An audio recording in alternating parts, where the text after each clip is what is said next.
तो मियाँ साहब की कहते ने कि हिजर तेरा जे पानी मंगे मैं खून ना दे गेड़ा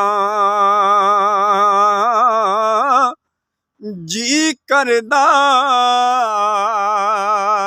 तेनू कोल बिठा के दर्द पुराने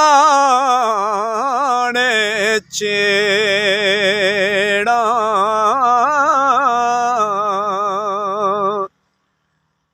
दर्द होवे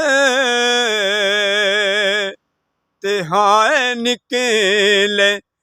ओ कोई कोई रैंदा जर के आ सजना दियां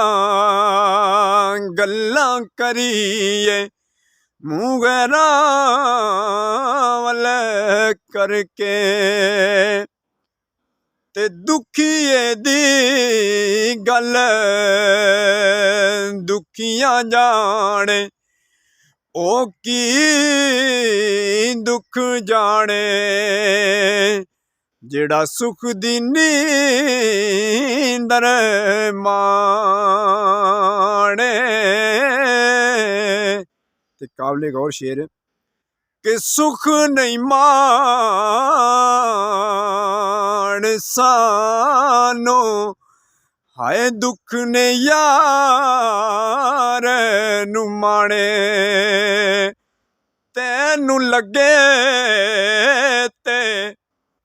लगी दा पता लगे साड़ी लगी लो तू की जाने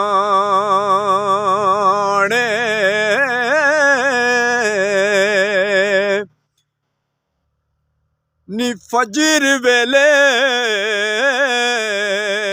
दिए क्यों ले ना तू बोल गमां दी बोली ते जो लिखिया सो पैना चोली